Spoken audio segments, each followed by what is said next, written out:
Magandang araw po sa inyong lahat mga kababayan at mga mahal po naming taga-subaybay. Ako po si Jazz Vlog. Pag-usapan nga po natin ito, kumakalat po kasi ito sa social media. Hindi lang itong optics politics marami pang iba na nagpapakalat na lulusubin daw di umano ang INC Central. Lulusubin daw di umano ang headquarter ng INC.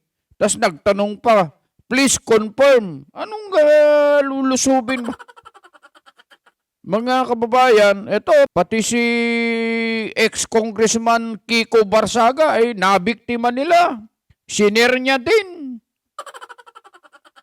Ito pong isa pang vlogger na si Magdarahog, mga kababayan. Siya po kasi ang gumawa ng video tungkol dyan, mga kababayan, na sinasabi, meron daw di umanong natanggap na ganitong impormasyon, balak daw pasukin ang Central kung ano-anong mga ikinakalat nila sa social media. At ito namang mga ibang mga mga kapatid naman, pinagpapatulan nyo itong mga ito. Naniniwala naman yung mga ibang mga alam nyo mga kapatid, at kayo po mga kababayan namin na nanonood po sa amin, wag ho kayong masyadong nagpapapaniwala sa mga ganyan. Kasi may mga gustong sumira sa iglesia, may mga nagpaplano na gustong wasakin. Akala nila ay magagawa po nila yung mga pinaplano nila, mga kababayan. Hindi po nila magagawa yan, mga kababayan. Huwag kayong magpapaniwala sa ganyan. Alam nyo, ito'y mga estratehiya ng mga kumakaaway sa INC. Diskarte nila ito, mga kababayan, para nang sa ganun, ma-provoke ang mga kaalib sa INC. At syempre, sino ba naman ang matutuwa pagka ganyan ang nababalitaan, di po ba? Pero mga kababayan, hindi po totoo yan.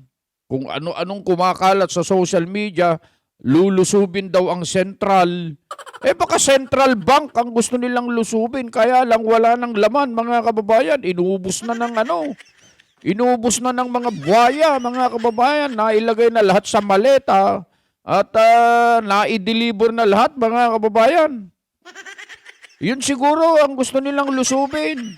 Central Bank, mga kababayan. Kung ano-ano itong mga pinakakalat nilang mga hindi totoong mga balita na ito, mga kababayan, na pinapatulan naman ito ng mga kapatid, masyado po kayong mga kapatid, huwag kayong masyadong nagpapaapekto sa mga ganyan. Okay? Pag may nakita kayong ganyan, ang unang gawin ninyo, manalangin na lang kayo. Ipanalangin nyo yung mga nagkakalat ng ganyan na sana maliwanagan ng kanilang mga isipan. Ganun na lang, mga kapatid.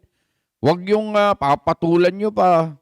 Isinishare pa Gumagawa pa ng mga post Subukan ninyo kung ano-ano pang para malaman nyo ang mga hinahanap nyo, mga ganyan tirada. Wag ganyan, mga kapatid. Hindi tayo ganyan. Hindi ganon. Pinagpapatulan nyo yung mga ganyan.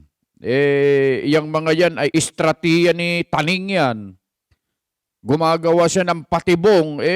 Pagka kayo nadaya dyan, pagka kayo ay kumagat dyan, lalong kakalat yan at dyan tayo magkakaproblema, mga kababayan. Kasi yung hindi totoong balita, pinakakalat natin, yung mga mamamayan, mga kababayan natin, lalong-lalo na sa mga kapatid, malilito sila, mga kababayan. Aakalain nila na yan ay totoo dahil sa kumakalat nga po sa social media yan.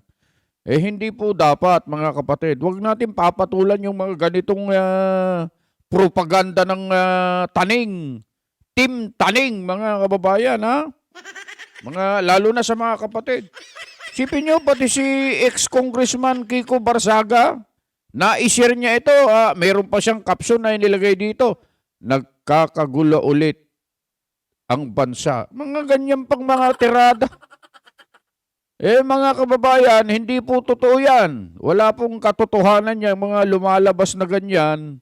Nalulusubin daw di umano ang INC Central o kaya headquarters, kung ano-anong mga ginagamit nilang termino.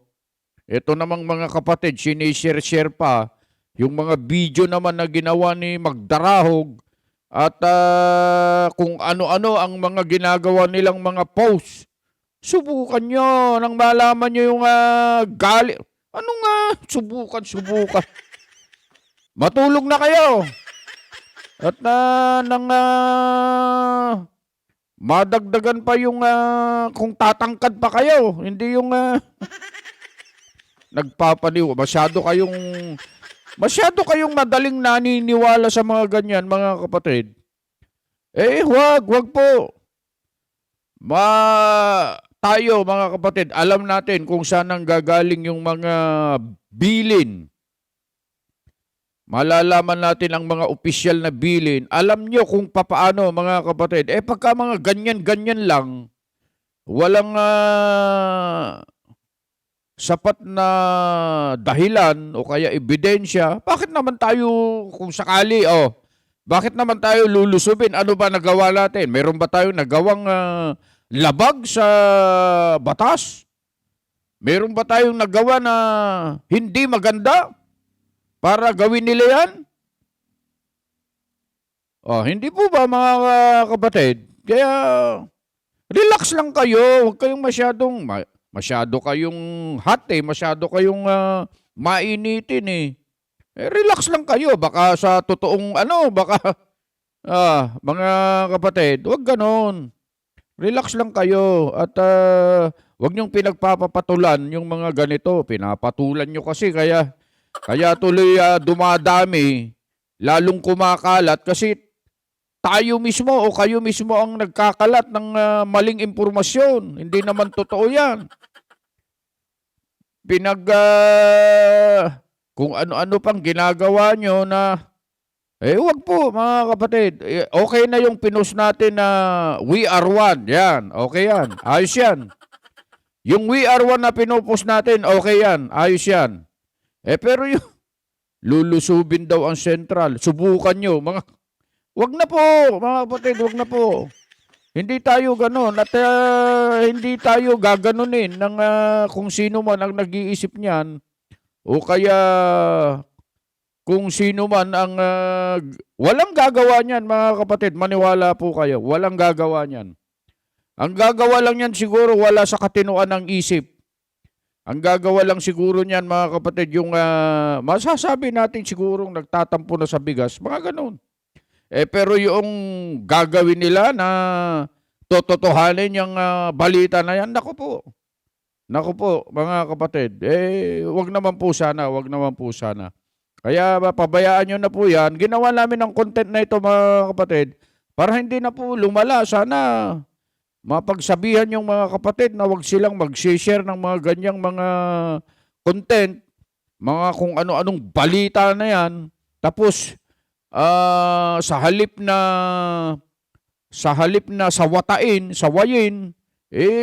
lalo pang gumawa ng ibang post naman para subukan nyo para malaman ninyo ang galit. Anong subukan?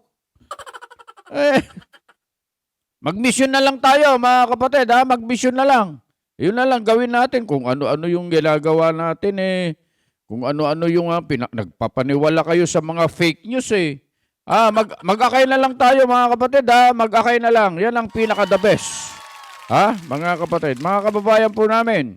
Ayan wag ko kayong magpapaniwala sa mga kumakalat na mga lulusubin ng Central, lulusubin ng INC. Baka Central Bank yung sinasabi nila, hindi yung Central ng wag ko kayong maniniwala dyan, mga kababayan, mga kapatid. Hindi po totoo yan. Wala pong katotohanan yan. Fake news po yan, mga kababayan at mga mahal po naming mga kapatid. Ayun lang. Nasabi lang namin at mag-iingat kayong lagi, mga kababayan. At sa lahat po ng ating mga taga-subaybay dyan. Mga kapatid, Mahal na mahal po namin kayo. Mag-iingat kayo at huwag kayong nagpapaniwala kaagad sa mga nababasa ninyo, nakikita nyo sa social media. Hindi po yan totoo. Fake news po yan. Ha? Bye-bye!